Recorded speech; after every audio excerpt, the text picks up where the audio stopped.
Do'stlar, assalomu alaykum. Biz bugun metro Oktyabrskiy ekanmiz. Bu yerda tish doktorlarini biz hozir sizlarga tushuntirib beramiz. Dadam olib kelgandim. Anchadan beri shifokor qidirgandikki, yaxshi shifokor bo'lsin, arzonroq bo'lsin va sifatli bo'lsin degandik. Chunki sifatli deyishimizga asos bor. Ba'zi bir yuqumli kasalliklar mana shu tish doktoriga kelgan vaqtingizda yo'qib qolishi mumkin. Chunki ba'zi bir shifokorlar priborni har kimga ishlataveradi. Bu yerda esa har bitta odamga odden ishlatilar ekan, hammasiga bo'lib javob berar ekan.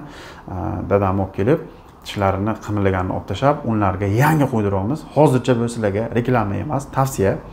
Yaqinda tishlari polniy bitsa, do posli qilib chiqaramiz va qancha rasxod bo'ldi, necha kun davomida ovora bo'lib keldilar, chunki ishdan qoladigan kunlar ham bor. Musofirda yurgan har bitta aka-ukalarimiz kunini va pulini hisob-kitob qilib ish qiladi. Agarda siz tishingiz og'rib qolgan bo'lsa, bemalol kelishingiz mumkin. Hozir shifokor opamiz Qirg'izistondan o'zbekchani ham, ruschani ham, qirg'izchani ham biladilar. Sizlarga tushuntirib beradilar.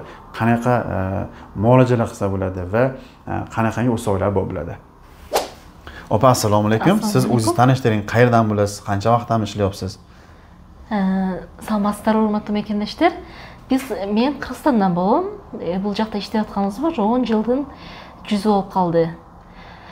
Bu yerda bardıq stomatologik uslugalar ko'rgaziladi. Tish alu, tish salu, tish tozaloo, implantatsiya, bracket tishlarda tuzdi. Kelsangizlar, bu sizin подписчиklaringizga 10% skidka qilib beramiz. Ana do'stlar, kelishlaring mumkin, kelsalaring 10% skidka bo'lar ekan. Xudo xolisa, otamning tishlari bitib ketsa hammasini men sizlarga полностью do posli qilib va qancha rasxod ketdi, hammasini tushuntirib beraman. Bu yerda juda ham arzon. Arzon bo'lgani sababli va sifatli bo'lgani sababli, tanishimiz bizga tavsiya qilgani sababli bu yerga keldik. Hozir odam o'zidan so'raymiz mana. Necha marta keldilar to qolib olguncha va qachon qo'yar ekan hammasini sizlarga aytamiz. Dada, mana bugun nechinchi marta kelishingiz ayting bular odamlarga. Mana bugun kelishim 4-chi marta kelishim.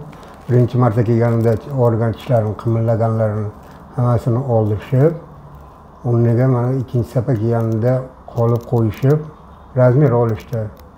Yana bugun oxirgi kun kelishim qolib olishi.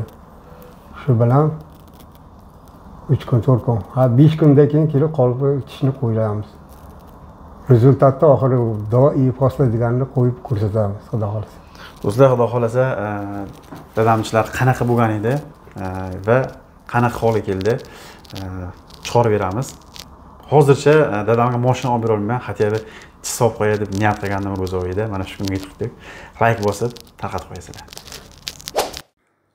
Do'stlar, mana otamning tishlari hozircha mana shunday ahvolda. Xudo xolasa yaqinda bonus qo'yib bo'lsa sizlarga aytamiz.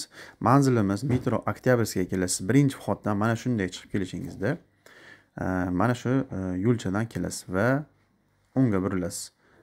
Mana shu manzil tomon to'g'ri kelsangiz, shu yerda bulan adresi joylashgan. Opa sizni kutib oladilar. Qolgani telefonda. Agarda siz avtomobilda shaxsiy mashinangizda kelmoqchi bo'lsangiz, telefon qilsangiz, tushuntiradilar sizga. Besplatniy parkovkalar ham bor.